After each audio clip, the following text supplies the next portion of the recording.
How's it going, everyone? My name is Brian, and I'm going to introduce you to my relationship with music on this vlog.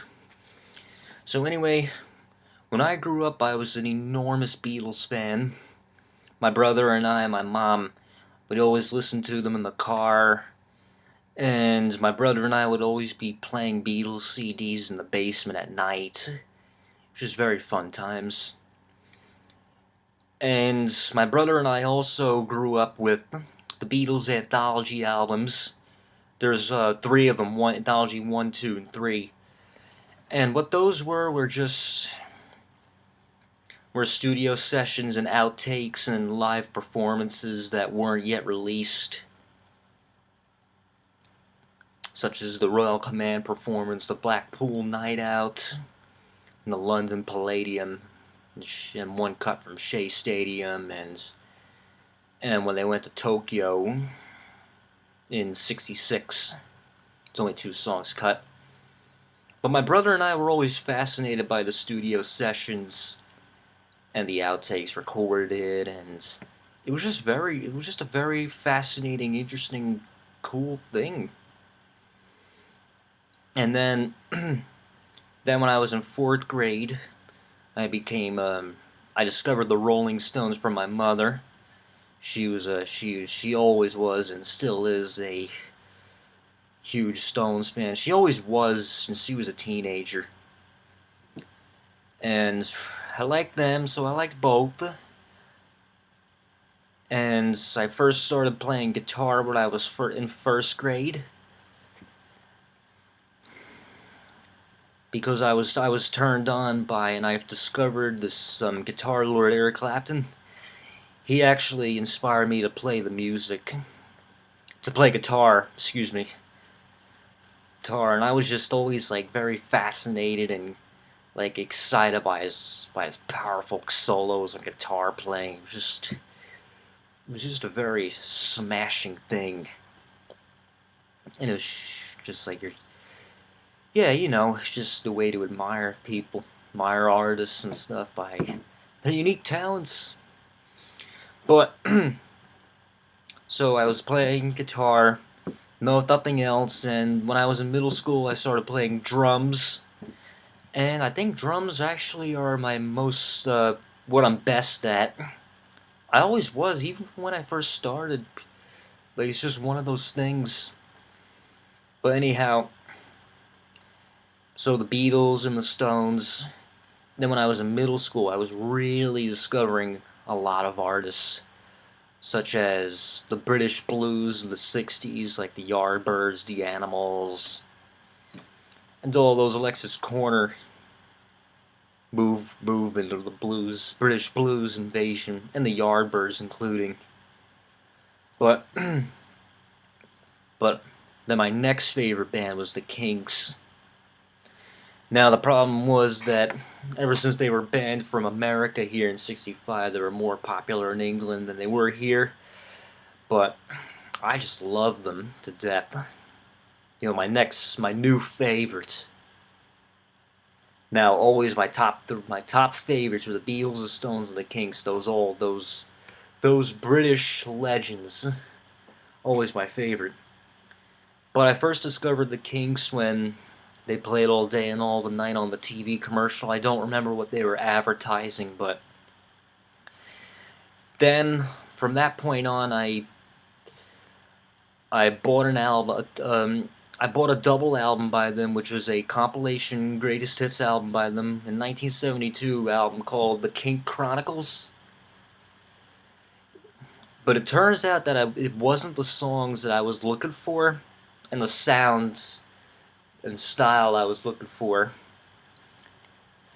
And then I gave it time, and I really listened to it a lot, and I'm like, this is great. This is really great. And so, yeah, that was when I was in 8th grade. And I was also an AC/DC fan.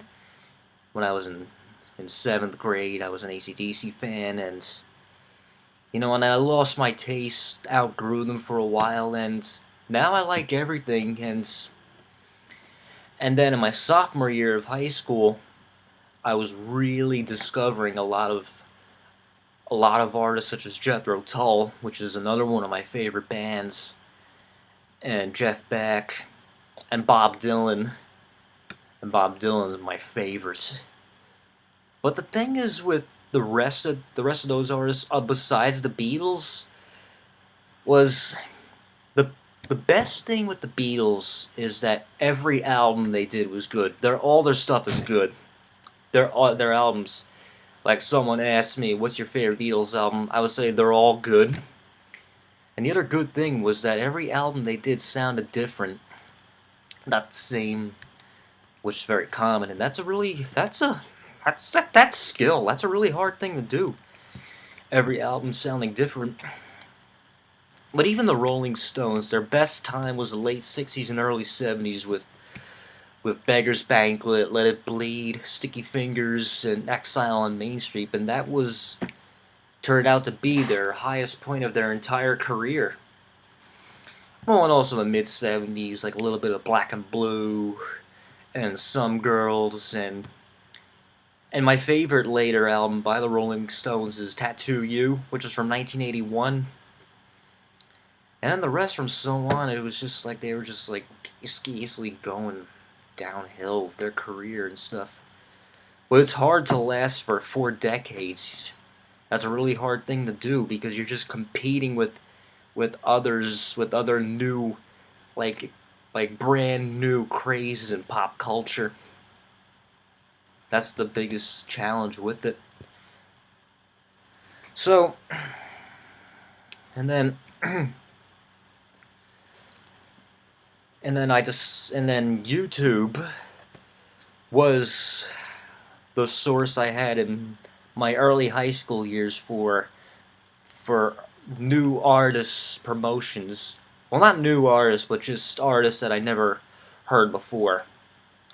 But in the old days, it was the radio, which was the probably the biggest promotion until MTV and so on and so forth with the technology evolution.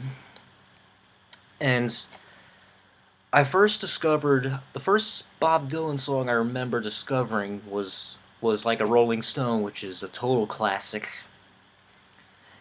And then I was riding in the car with my dad. I'm like, "Is this Bob Dylan?" He's like, "Yep, this is Bob Dylan." And then I went onto YouTube. I was just browsing, well, just typed Bob Dylan in, and I was I was just searching and watching videos and all those things and stuff. But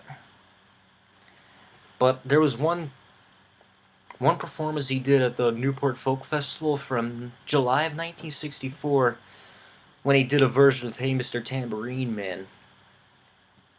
And that became my first ever favorite Bob Dylan song because it's just very soulful and the words and everything, it was just amazing. Now again from that point on I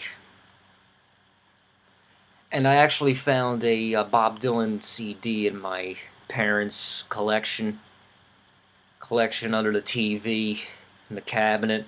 I found there was only one Bob Dylan album, which was Blood on the Tracks, which is a very good later Dylan album. It's from 1975. That's when he was went back into the picture and all those went back into the picture. And I gave it time just like I did with the King Chronicles album. I listened to it a lot. And the best thing was when I really did it I really admired it was when I was riding in the car with my dad and stuff and I just put the CD in because I wanted and I was going to use it for a private instruction, guitar instruction. And it became my first favorite Dylan album to love. And then I was discovering his early albums and songs and material, which was at the highest peak of his career was the mid-'60s with Bringing It All Back Home, Highway 61 Revisited, and Blonde on Blonde. And that was him my whole sophomore year was just a love and listening to Bob Dylan, and that really did it. And he became one of my favorite songwriters. And then I also turned on to Simon and Garfunkel and Paul Simon's solo career. It was just great, and I was really discovering the greats, the legendary songwriters. But and I also had and I also love vinyl records. I have a little collection, and there was a record shop in Summit called Scotty's. It's still there actually, and I love looking through the vinyls, the old ones, and buying them. And I was just listening to them on the record player I got for Christmas when I was in 7th grade. And it was just very fun. Then I became picky about whether or not it was the original edition. For example, Columbia Records, and I finally learned about what's the remastered record and what's the original record, and I always make sure that that I have the original edition. I went through that one time. I just got very picky about that. And the luckiest record that I found in that store was the original 3D cover of the Rolling Stones, their Satanic Majesty's Request, when they were going psychedelic with the acid Summer of Love movement going on in 1967. And they were always very competitive, trying to compete with all these others. And that cover was mimicking Pink Floyd's cover of The Piper at the Gates of Dawn and the Beatles' Sgt. Pepper. And that album was Keith Richards actually said that album he thought was a load of crap. But it was a really weird album, though. And that was the first ever 3D cover. And that was the only Stones album of their entire career that was produced by the Rolling Stones. and I read a lot. I read a lot of the record gallery books that family got me for gifts and everything, and they became my Bibles and stuff. And that's when I learned about what's the original edition and what's not. So, yeah. So it was just very fun things for me. And I had old family friend who was a giant music lover. And for me, that was the other easiest way, was from people, from friends and stuff and everything. And the funny thing was that when I tried to talk my friends into things that I liked, they didn't like it.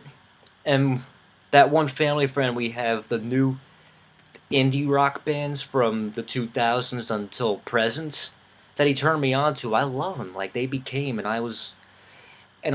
very open, and I was loving the indie rock scene. I love it now. I love the National. I love Fleet Foxes and the Shins, and a little Death Cab for Cutie,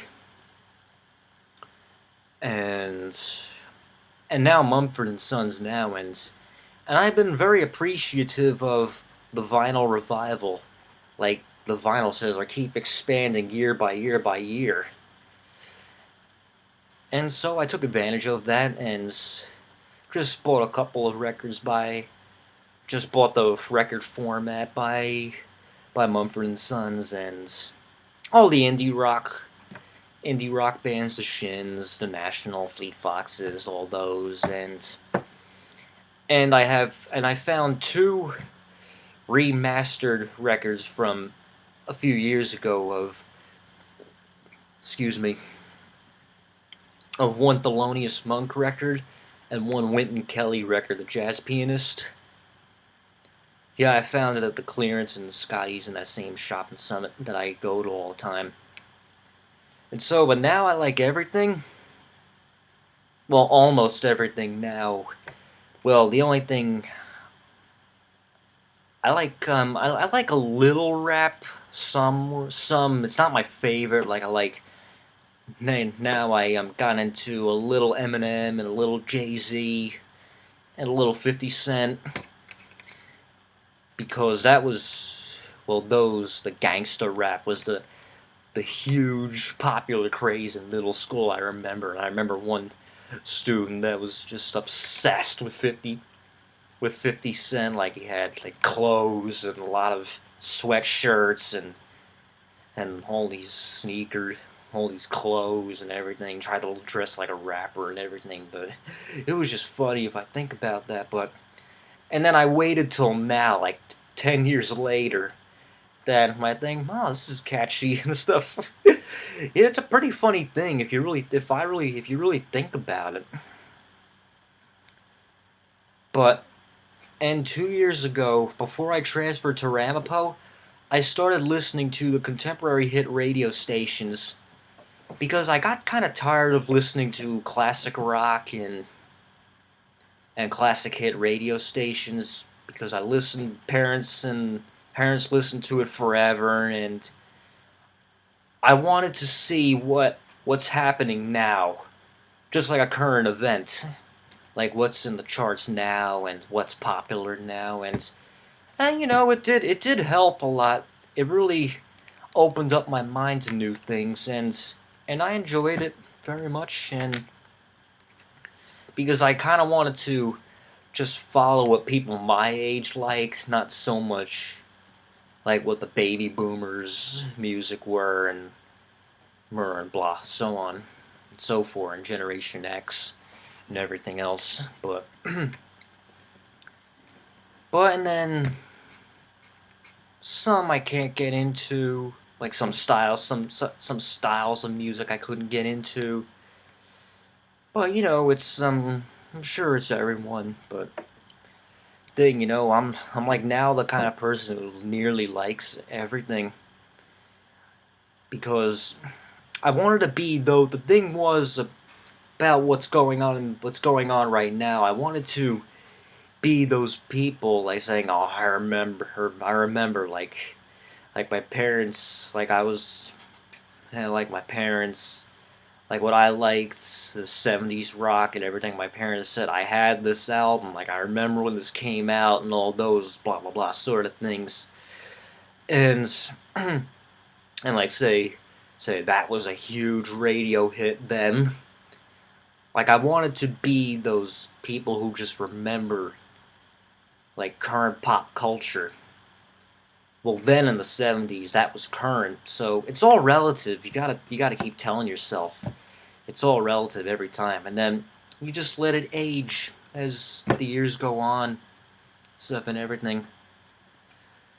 Okay, so thanks a lot and good day.